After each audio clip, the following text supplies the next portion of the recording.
माना रहमान की वर्तमान आयु बराबर x वर्ष। ठीक है, यानी रहमान की हमने जो है वर्तमान आयु क्या मान ली, x ईयर। उसके बाद देखिए अब क्वेश्चन को ध्यान से आप पढ़िएगा, क्योंकि क्वेश्चन को अगर आप ध्यान से पढ़ेंगे, उसके लैंग्वेज को समझ लेंगे, तो उसी के अकॉर्डिंग आपको इक्वेशन बनानी है। तो इसमें कहा है 3 वर्ष पूर्व रहमान की आयु का व्युत्क्रम। तो 3 वर्ष पूर्व की बात कर रहा है, तो पूर्व मैं पहले ही बता चुका हूँ कि अगर एज वाले प्रश्नों में पूर्व शब्द आ जाए तो उसका मतलब होता है माइनस।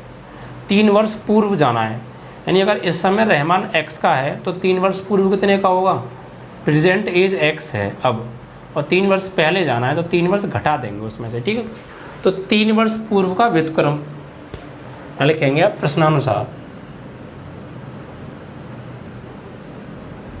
प्रश्न में कहा है रहमान की 3 वर्ष पूर्व आयु का व्युत्क्रम करना है, तो 3 वर्ष पूर्व की आयु निकालो आप पहले, तो क्या हो जाएगी x - 3, और फिर इसका करना है व्युत्क्रम। व्युत्क्रम मतलब उल्टा, यानी क्या हो जाएगा 1/x - 3।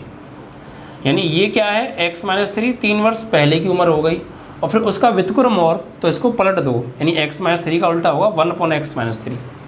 तो अब ये हो गया रहमान की 3 वर्ष पहले की आयु का व्युत्क्रम हो गया, यही इसमें कहा है। आगे पढ़िए, और अब से 5 वर्ष बाद की आयु का व्युत्क्रम, यानी अब से 5 वर्ष बाद की आयु निकालो, तो इस समय x का है तो 5 वर्ष बाद कितने का होगा, x + 5 का, 5 जुड़ जाएगा, क्योंकि बाद शब्द आता है तो जुड़ता है।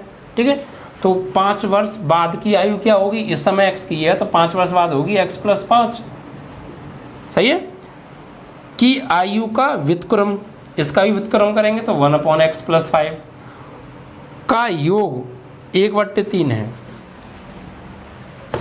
देखिए फिर से समझिए, इसमें क्या कहा है कि रहमान की 3 वर्ष पहले की आयु का व्युत्क्रम और 5 वर्ष बाद की आयु का व्युत्क्रम का योग दे रखा है।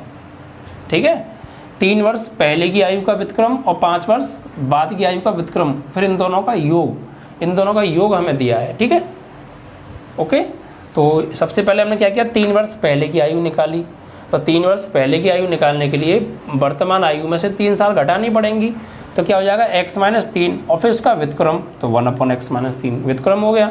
अब फिर हमने 5 वर्ष बाद की उम्र निकाली, तो वो कैसे निकालेंगे, अब की आयु में 5 साल जोड़ दो, तो x + 5 और फिर उसका व्युत्क्रम, तो 1/x + 5, और फिर अब इन दोनों का योग, इन दोनों का योग हमें दिया है, कितना दिया है, ये दे रखा है 1/3 बराबर, इन दोनों का योग बराबर 1/3, और इनकी वर्तमान आयु हमसे पूछी है। तो बस सबसे पहले आप इसको द्विघात समीकरण बनाइए, तो उसके लिए आप यहाँ पे एलसीएम ले लीजिए, तो एलसीएम आपका x - 3 और x + 5 आ जाएगा। देखिए यही चीज़ मेन थी, उसके बाद तो कैलकुलेशन पार्ट है, आप सॉल्व खुद कर लेंगे, बट अगर आप हर चीज़ को अच्छी तरीके से पढ़ेंगे समझते हुए, और जैसे कह रहा है बिल्कुल वैसे ही करना है, तो बस ये आप कंडीशन बना लीजिए, उसके बाद तो आप कर ही लेंगे। ठीक है, तो ये एलसीएम आ गया, x - 3 से डिवाइड करेंगे हम x - 3 में, तो इससे ये कट जाएगा, ये बचेगा, इसका मल्टीप्लाई ऊपर करेंगे तो x + 5, फिर x + 5 से डिवाइड करेंगे तो इसमें तो x + 5 कटेगा, बचा क्या ये, इसका मल्टीप्लाई 1 में करोगे तो x - 3 ही आएगा, और बराबर 1/3। तो ऊपर देखिए आप x और x 2x, और 5 में से 3 गए तो प्लस के 2, नीचे आप x का x में करेंगे x², x का 5 में 5x, -3 का x में करोगे -3x, और -3 का 5 में करोगे -3 × 5 = 15, और बराबर 1/3। अब इसका आप कीजिए क्रॉस मल्टीप्लाई, देखिए 3 का करेंगे 2 में, 3 दूनी 6x और 3 दूनी 6 बराबर 1 का आप इसमें करोगे तो यही आएगा x², 5x में 3x गया तो 2x और -15। ठीक है, अब आप इन दोनों को RHS में ले जाइए, तो जब आप इनको RHS में लेकर जाएंगे तो क्या हो जाएगा, देखिए वहाँ x² तो है, ठीक है, और प्लस का 2x और माइनस के 15 है, 6x जाएगा तो -6x हो जाएगा, प्लस x जाएगा तो -x हो जाएगा, उधर क्या बचा आपका 0। तो देखिए x² का x², 2x और यहाँ माइनस के 6x, तो कितना बचा -4x यहाँ -15 और -6 -21 बराबर 0। अब इसको आप द्विघाती सूत्र से कर दीजिए तो जल्दी सॉल्व हो जाएगा, वरना आप इसके फैक्टर करके भी कर सकते हैं अगर फैक्टर हो रहे हों, या फिर इसको आप पूर्ण वर्ग विधि बनाकर भी कर सकते हैं। तो फिलहाल मैं यहाँ से द्विघाती सूत्र से करूँगा, तो उसके लिए इसकी तुलना करनी पड़ेगी कि तुलना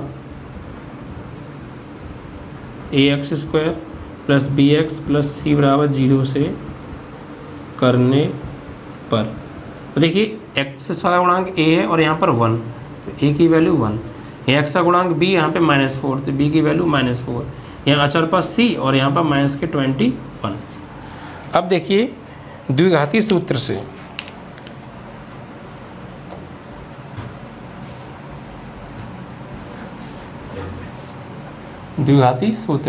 या सीधा 4 भी बोल सकते हैं उसे हम, ठीक है। क्या होता है x बराबर -b + √b² - 4ac/2a।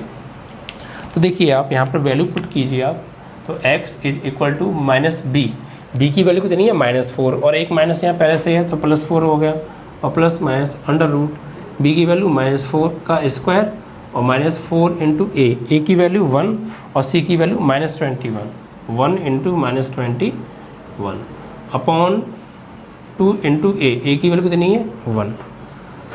तो ये आपका x = b + √4 का स्क्वायर -4 का स्क्वायर हो जाएगा 16 और माइनस प्लस 21 चौका 84 बटे 2 एकम 2। तो x = यहाँ b की वैल्यू 4 है ना, -4 सॉल्व हो गया, इन्हीं सॉल्व होके आपका +4 आएगा। और उसके बाद यहाँ पे आपका 4 तो है प्लस माइनस √84 + 16 कितना हो गया ये आपका, ये हो गया आपका 100 और डिवाइड बाई 2। अब देखिए यहाँ से 1 टाइम प्लस 1 टाइम माइनस, तो प्लस लेने पर, तो x = 4 तो है और यहाँ प्लस 100 का स्क्वायर रूट क्या होगा 10 डिवाइड बाई 2, तो x = 10 + 4 14 डिवाइड बाई 2 और 2 7 जा 14, तो x की वैल्यू आ गई 7।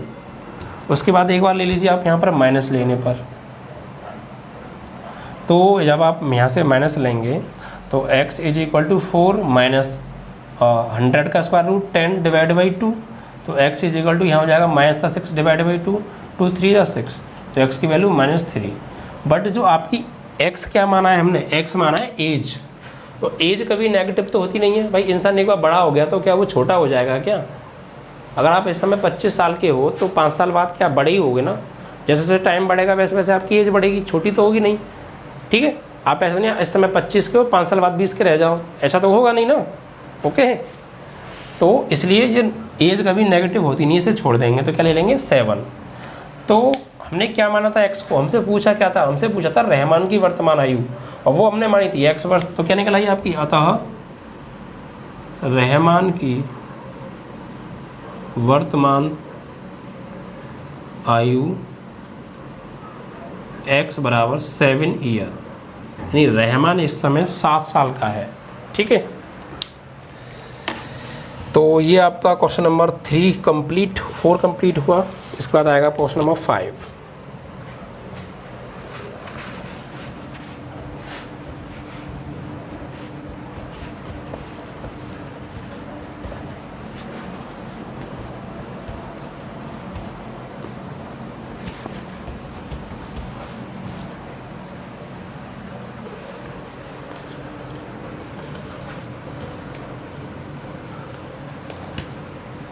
इसके बाद आएगा आपका क्वेश्चन नंबर 5। देखिए यहाँ क्या कहा है कि एक देखिए क्वेश्चन ये जो चल रहे हैं आपके लैंग्वेज वाले हैं और आते हैं, तो क्वेश्चन की लैंग्वेज को समझना, क्वेश्चन क्या कह रहा है उसकी बातों को समझ के इक्वेशन बनाना, यही मेन है। ध्यान से पढ़िए। एक क्लास का टेस्ट हो रहा है, उसमें सैफाली के गणित और अंग्रेजी में प्राप्त किए गए अंकों का योग 30 है।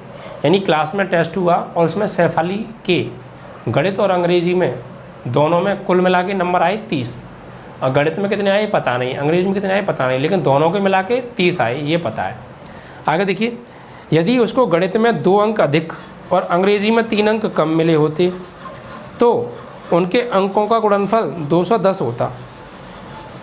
उनके अंकों का गुणनफल 210 होता और उसके द्वारा दोनों विषयों में प्राप्त किए गए अंक ज्ञात करने हैं। यानी अंग्रेजी में कितने आए और गणित में अलग अलग कितने आए, दोनों में अलग अलग अंक निकालने हैं हमें। तो हमें तो पता नहीं है, बस एक बात पता है कि दोनों का योग कितना है, दोनों का योग 30 है। तो देखिए यहाँ हम मानेंगे, माना किसी एक में मान लीजिए आप, गणित में या अंग्रेजी में, तो माना सैफ अली के को गणित में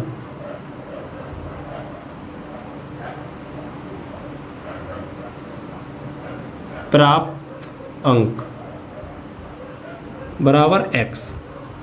गणित में हमने दोनों में, गणित में और अंग्रेजी में मिला के 30 आ रहे हैं, तो हमने मान लिया गणित में आए x, तो अंग्रेजी में कितने आएंगे फिर 30 माइनस x। ओके, बचे हुए जो 30 में से जो गणित में आए वो घटा देंगे, तो बचे हुए क्या होंगे, अंग्रेजी में आए हुए होंगे ना। तो यहाँ लिखेंगे सैफ अली के अंग्रेजी में प्राप्त अंक बराबर 30 माइनस x। ओके, अब प्रश्नानुसार प्रश्न में क्या कहा है, प्रश्न में क्या कह रहा है, ध्यान से पढ़िए अब इस बात को, यही बात मेन है। इसमें कहा है कि यदि इसको गणित में 2 अंक अधिक मिले, यानी गणित में पहले वैसे x आए लेकिन अब x से भी 2 अंक अधिक मिले, यानी x+2, और यदि अंग्रेजी में 3 अंक कम मिले होते, अंग्रेजी में कितने हैं 30 माइनस x मिले हैं वैसे तो, अब लेकिन 3 अंक और कम मिले होते तो -3 कर देंगे, कम मतलब माइनस, अधिक मतलब प्लस, ठीक है। तो उनके अंकों का गुणनफल 210 होता, अंकों का गुणनफल 210 होता। तो ये गणित में और ये अंग्रेजी में, इनका गुणनफल बराबर कितना 210। बन गई इक्वेशन, समझ में आया ना। ये कह रहे हैं अगर गणित में उसे 2 अंक अधिक मिले तो x मिले थे, 2 अंक अधिक और मिले तो x+2, और अंग्रेजी में 30 माइनस x मिले थे, वो कह रहा 3 अंक और कम मिले होते तो 3 कम कर दिया। इस प्रकार उन अंकों का गुणनफल 210 है, तो इन दोनों का गुणनफल बराबर 210। अब इसको सॉल्व कीजिए आप, तो x का पहले आप इसको सॉल्व कर लीजिए, तो x+2 तो ये है, यहाँ 30 में से जाएंगे 3 तो 27 बचा, और माइनस x बराबर 210। तो देखिए x का 27 में करेंगे 27x, x का करेंगे x में x², 2 का करेंगे 27 में 27 दूनी 54, और 2 का करेंगे x में तो 2x बराबर 210। तो यहाँ पर आप देखिए सबको RHS में ले जाइए, तो माइनस का x² है, उधर जाएगा तो प्लस का x² हो गया, ठीक है, और ये माइनस का 2x और ये 27x। तो 27x में से आपके 2x गए तो कितने बचे, 27x में से 2x जाएंगे 25x बचेंगे, प्लस के बढ़े तो प्लस के बचे, लेकिन प्लस के 25 जब RHS में हम ले जाएंगे तो माइनस के 25x हो जाएंगे ना। ओके, और 210 है उधर पहले से ही, और 54 जाएगा तो माइनस का 54, और बराबर क्या बचा 0, ठीक है। अब इसको आप आगे सॉल्व कीजिए, तो x² 25x तो है ये आपका, 210 में से घटाइए आप 54, तो देखिए 10 से 4 गया आपका 6 बचा, यहाँ बचा आपका कितना 0, फिर यहाँ से ले लीजिए आप 10, या फिर आप कहते हैं 20 बचा, 20 से 5 गया आपका 15 बचा, और प्लस के बढ़े तो प्लस का बचा बराबर 0, यानी 156 आपका ये बच गया। अब इसको आपको करना है फैक्टराइज या बाई क्वाड्रेटिक फॉर्मूला, तो द्विघाती सूत्र से देखिए यहाँ से a की वैल्यू अगर हम निकालें तो a की वैल्यू क्या आएगी 1, b की वैल्यू लें तो -25, और c की वैल्यू लें तो +156, ठीक है।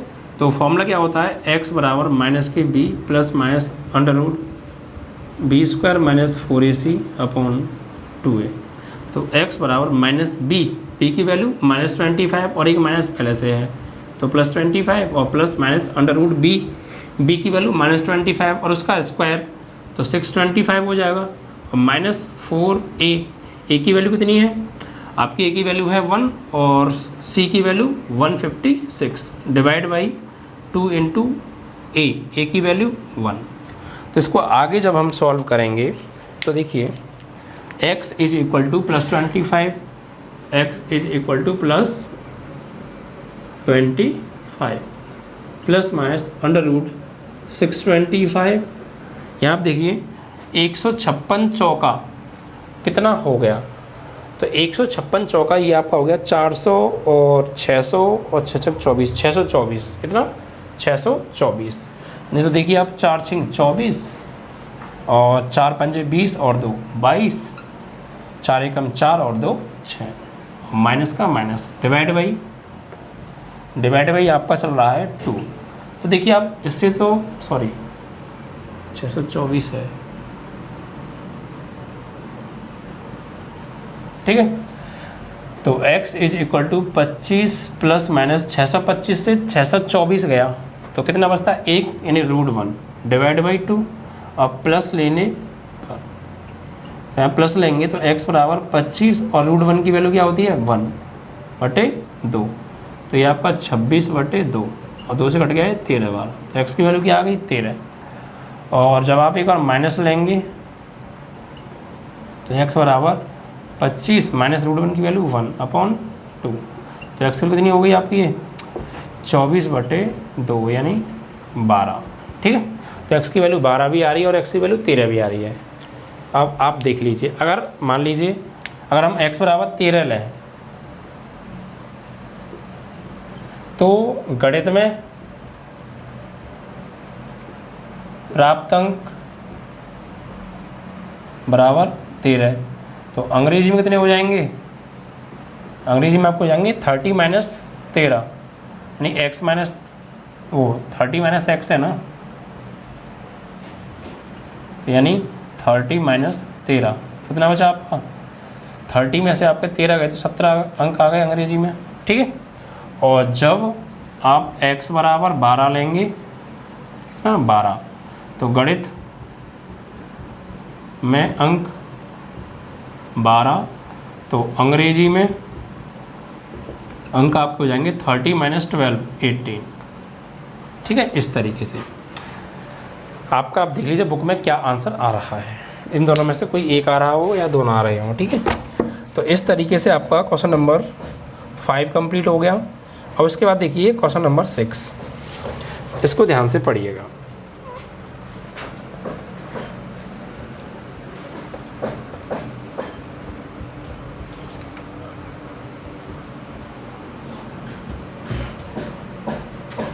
क्वेश्चन नंबर 6 में कहा है कि एक आयताकार खेत का जो विकर्ण है ना, उसकी भुजा उसकी छोटी भुजा से 60 मीटर अधिक लंबा है।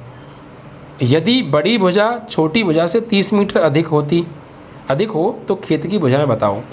यानी देखिए क्वेश्चन में क्या है, एक खेत है आयताकार है, क्या है एक आयताकार खेत है इस तरीके से, तो ये इसकी बड़ी भुजा होती है, ये छोटी भुजा होती है माना, ठीक है। और ये इसका क्या होता है विकर्ण। तो ध्यान रखिएगा आयत में जो एवरी एंगल होता है वो 90 का होता है। अगर ये विकर्ण है और यहाँ 90, तो ये क्या बनेगा, ये बन जाएगा आपका राइट एंगल ट्राइंगल, यानी समकोण त्रिभुज बन जाएगा ये आपका। अगर ये ABCD आयत हो गया तो ये ABC जो है ना, ये क्या होगा आपका समकोण त्रिभुज हो जाएगा, ठीक है। अब देखिए इसमें एक बात कही है, उसको आप ध्यान से पढ़िए। यहाँ पे आप बड़ी भुजा और छोटी भुजा की बात आ रही है, तो यहाँ मानना पड़ेगा आपको।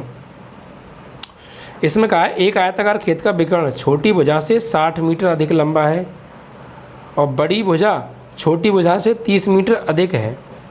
तो देखिए लैंग्वेज को आप पहले जो लाइन है ना उसे आप छोड़ दीजिए, बाद में से पढ़िए। आप यहाँ से पढ़िए, यदि बड़ी भुजा छोटी से 30 मीटर अधिक हो, यानी जो बड़ी भुजा है वो छोटी भुजा से 30 मीटर अधिक है, तो किसको माने। तो ये मैं नहीं बताया, जिसके साथ से आए उसे मानते हैं। तो बड़ी भुजा छोटी भुजा से, तो छोटी के साथ से आ रहा है तो छोटी को मानेंगे, यानी माना। सवाल नंबर आपका है ये 6, माना आयताकार खेत की छोटी भुजा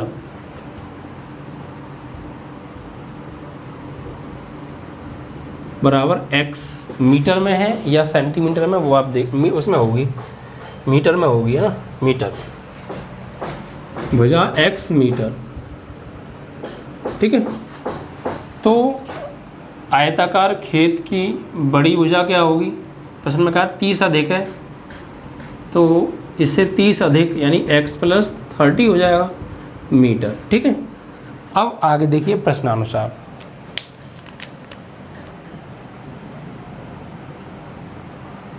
प्रश्न में क्या कहा है, जो आयताकार खेत का विकर्ण है ना, वो छोटी भुजा से, आयताकार खेत का विकर्ण छोटी भुजा से 60 मीटर लंबा है। खेत का विकर्ण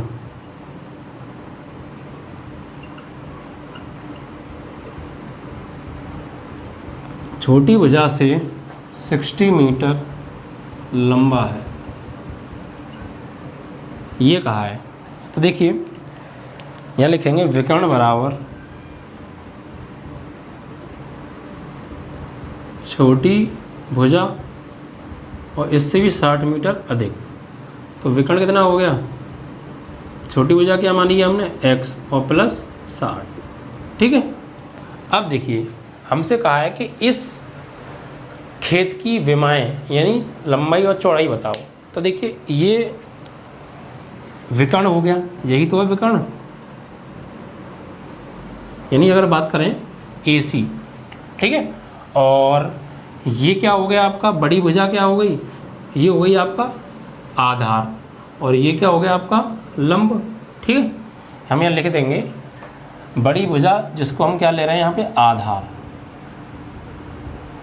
और छोटी भुजा को हम क्या ले रहे हैं लंब, और विकर्ण हमारा, विकर्ण यानी कर्ण जिसे हम बोलेंगे, क्या है कर्ण। आयताकार जो खेत है इसका जो विकर्ण होगा वो क्या हो जाएगा, कर्ण हो जाएगा, ठीक है। विकर्ण ही तो कहा है ना, विकर्ण कहा है हमसे, विकर्ण ही कहा है, और विकर्ण क्या होगा, कर्ण, क्योंकि ये एक समकोण त्रिभुज बन गया ना, तो ये आधार ले लिया हमने, ये लंब ले लिया, और ये क्या ले लिया, कर्ण ले लिया।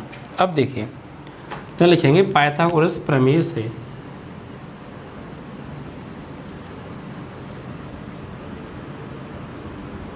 ये क्या होती है, ये होती है आपकी कर्ण का स्क्वायर बराबर आधार का स्क्वायर प्लस लंब का स्क्वायर। तो कर्ण की वैल्यू कितनी है, x + 60 का स्क्वायर बराबर आधार की वैल्यू कितनी है, a फॉर आधार x + 30 का स्क्वायर, और लंब की वैल्यू l फॉर लंब यानी x का स्क्वायर, ठीक है। वैल्यूज लगा दी। अब इसका फॉर्मूला अप्लाई कीजिए। तो देखिए a + b का होल स्क्वायर, तो a² + b² + 2ab, ठीक है। a की जगह x और b की जगह 60 बराबर, यहाँ भी आप वही फॉर्मूला a² + b² + 2ab और प्लस x का स्क्वायर। अब देखिए इसको सॉल्व कीजिए आप आगे, तो x² 60 का स्क्वायर कितना हो गया, 3600, यहाँ 2 का 60 में करेंगे 120x, ठीक है, बराबर यहाँ पर देखिए x² + 30 का स्क्वायर 900 प्लस 2 का 30 में करेंगे 60x और प्लस x²। देखिए इधर भी प्लस का x², इधर भी प्लस का x² कट गए, जो बचा उसे आप लिख लीजिए। देखिए उधर क्या बचता है, उधर x² है आपका प्लस 60x और प्लस 900। अब देखिए इन दोनों को ना IHS में लेकर जाइए, तो ये 120x प्लस का इधर जाएगा तो माइनस का 120x, ये 3600 इधर प्लस का इधर जाएगा माइनस के 3600 और बराबर इधर क्या रह गया 0। अब इसको आप सॉल्व कीजिए। देखिए आपका x² प्लस 60x में से 120x गए तो माइनस के 60x बचा, और 900 में से गए 3600, तो ये आपका बचा कितना 2700 बचेगा। कितना बचेगा 2700, वो भी माइनस का 2700 बराबर 0। तो ऐसा करने से ये क्या बन गई आपकी द्विघात समीकरण। अब इसको आप सॉल्व कर लीजिए द्विघाती सूत्र से। तो देखिए यहाँ से अगर हम वैल्यू निकालेंगे तो a की वैल्यू क्या होगी, a की वैल्यू आपकी हो जाएगी 1, b की वैल्यू तुलना करके -60 और c की वैल्यू हो जाएगी माइनस के 27। तो द्विघाती सूत्र से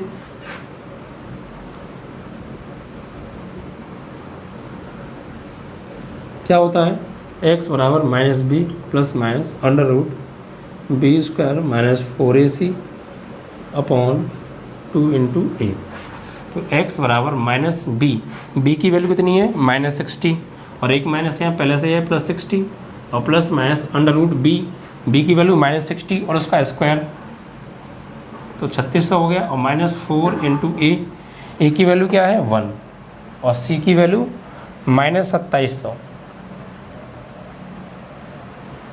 और अपॉन 2 इंटू ए की वैल्यू 1।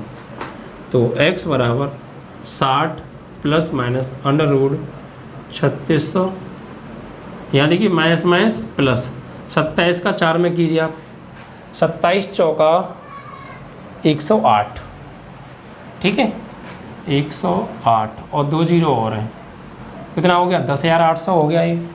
अब इसको आप आगे सॉल्व कीजिए और बटे 2, तो x बराबर 60 प्लस माइनस 10,008 और 3600 और जोड़ दीजिए, तो ये 0 0 0 0 0 0 और 8 और 6 14, ठीक है हासिल लगा 1 और 10 और 3 13 और 1 14, यानी 14,400 हो गया और बटे कितना आ गया 2। तो x बराबर 60 प्लस माइनस ये 14, आप देखिए गौर दीजिए 14,400 का स्क्वायर रूट क्या होगा, तो आप 14,400 पे मत देखिए, आप सिर्फ 144 को देखिए। 144 का वर्गमूल 12 और 2 जीरो की क्या निकल के आएगी बाहर 1 जीरो, यानी 120 का स्क्वायर रूट, यानी 14,400 का स्क्वायर रूट हो गया 120। पहले हमने 144 को निकाल लिया 12 हो गया और 100 ही तो, ये 2 जीरो बन नहीं है, इससे 100 ही तो बनेगा, तो 100 का क्या आ जाएगा बाहर 10, यानी 1 जीरो तो बाहर आएगी, तो 1 जीरो यहाँ फैक्टर कर लीजिएगा, बेसिकली वैसे हो जाएगा डिवाइड बाई 2। अब देखिए यहाँ पर क्या लेंगे आप, प्लस लेने पर 1 टाइम प्लस, तो x की वैल्यू आ जाएगी 60 प्लस 120 डिवाइड बाई 2, तो x की वैल्यू कितना हो गया ये 180 डिवाइड बाई 2, तो ये हो गया 90 टाइम, तो x की वैल्यू क्या आ गई 90। और जब आप माइनस लेंगे, माइनस लेने पर, तो x is equal to 60 minus 120 divide by 2, तो x की वैल्यू कितनी हो जाएगी, ये 120 से 60 गया तो ये कितना बचा आपका 60 बचा माइनस का और 2 -30, तो x की वैल्यू -30, लेकिन x क्या है एक लंबाई है और लंबाई कभी माइनस में नहीं होती है, इसलिए इसे छोड़ देंगे, तो आपकी x की वैल्यू क्या आ गई 90। तो यहाँ देखिए हमसे क्या पूछा था, एक बार देख लेते हैं बुक में क्या पूछा था। हमसे पूछा था खेत की भुजाएं, तो खेत की भुजाएं क्या है लंबाई और चौड़ाई, तो यहाँ लिखेंगे अतः खेत की छोटी भुजा, खेत की छोटी भुजा की लंबाई x बराबर कितना, ये हो गया आपका 90 मीटर, और बड़ी भुजा यानी x प्लस क्या थी 30 थी ना, तो x की वैल्यू 90 प्लस 30 यानी 120 मीटर, ठीक है। इस तरीके से आपका खेत की बेमाएँ निकल आई।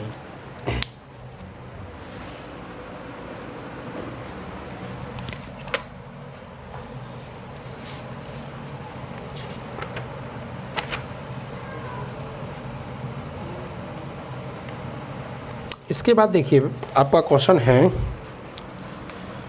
Question number 7।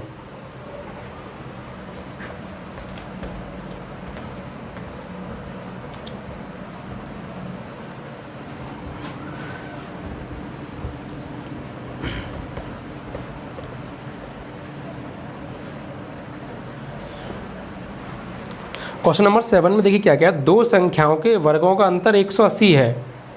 दो संख्याएं उनका वर्गों का अंतर, अंतर मतलब माइनस कितना है 180। छोटी संख्या का वर्ग बड़ी संख्या का 8 गुना है, दोनों संख्याएं ज्ञात कीजिए। तो देखिए इस प्रश्न में भी आप पहली लाइन को छोड़ दीजिए, दूसरी लाइन पढ़िए, यानी दूसरे वहाँ से पढ़िए पैराग्राफ से। छोटी संख्या का वर्ग बड़ी संख्या का 8 गुना है, छोटी संख्या का वर्ग बड़ी संख्या का 8 गुना है। तो पहले आप क्या कीजिए, बड़ी संख्या मान लीजिए x, ठीक है। क्योंकि हमें संख्या नहीं पता तो यहाँ लिखेंगे माना बड़ी संख्या बराबर क्या, x, ठीक है। अब आगे पढ़िए, आगे क्या कहा है इसमें। ये आपका प्रश्न नंबर है 7। इसमें कहा है छोटी संख्या का जो वर्ग है ना वो बड़ी संख्या का 8 गुना है प्रश्नानुसार।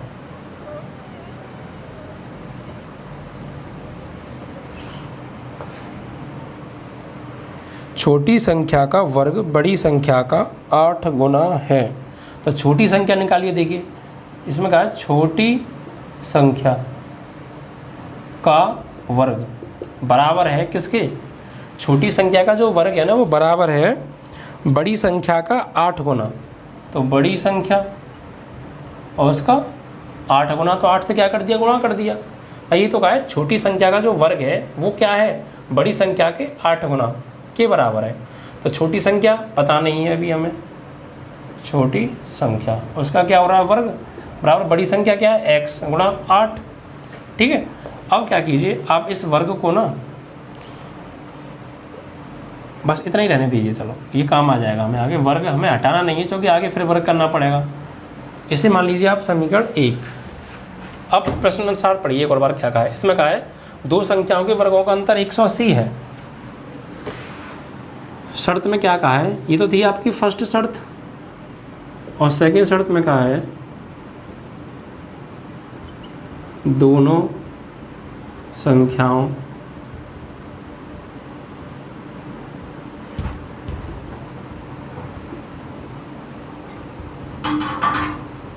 के वर्गों का अंतर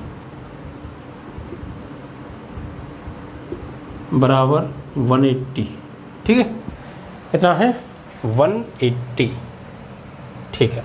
अब देखिए, तो जब हम घटाएंगे, अंतर करेंगे, तो बड़ी से छोटी को घटाएंगे तो पहले लिखेंगे बड़ी संख्या। बड़ी संख्या क्या है, x का वर्ग, और छोटी संख्या का वर्ग कितना दे रखा है, x गुणा 8, और फिर इनका अंतर मतलब माइनस। ये तो कहा है प्रश्न में कि दो संख्याओं के वर्गों का अंतर, यानी बड़ी संख्या के वर्ग माइनस छोटी संख्या का वर्ग। तो बड़ी संख्या क्या है, x, तो x का वर्ग x स्क्वायर, माइनस छोटी संख्या का वर्ग, तो छोटी संख्या का वर्ग क्या दे रखा है, x इंटू 8, तो x इंटू 8, और बराबर क्या दे रखा है, 180। अब इसे आप सॉल्व कीजिए तो x स्क्वायर माइनस के 8x बराबर 180। इसे आप लाई लीजिए LHS में, तो x square minus 8x minus 180 बराबर 0, ठीक है। अब इसे द्विघाती सूत्र से आप सॉल्व कर दीजिए। तो देखिए यहाँ से a की वैल्यू क्या हो जाएगी 1, b की वैल्यू -8 और c की वैल्यू माइनस के 180। अब द्विघाती सूत्र से तो क्या होता है, x बराबर -b plus minus under root b square minus 4ac upon 2a। आप जितनी बार सवाल करें उतनी बार फॉर्मूला लिखें, कोई दिक्कत तो है नहीं। आपको फॉर्मूले अलग से टाइम नहीं देना पड़ेगा याद करने को, वैसे भी याद हो जाएंगे, ठीक है। जब आप बार बार लिखेंगे तो x बराबर -b की वैल्यू कितनी है, -8, और एक माइनस पहले से है तो +8, और plus minus under root b square, यानी b की वैल्यू -8, इसका स्क्वायर 64 माइनस 4a की वैल्यू 1 और c की वैल्यू -180 अपॉन 2 इंटू a की वैल्यू 1।